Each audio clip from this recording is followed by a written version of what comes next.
నేను నిజం నా ప్రేమ నిజం ఇది పిచ్చితనం మనకు అన్నా మనసు మాట వినదు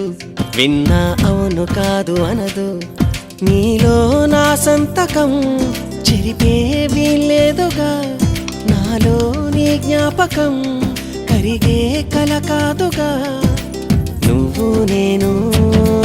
రెండక్షరాలుగా మారాలిగా ప్రేమయ్యేలాగా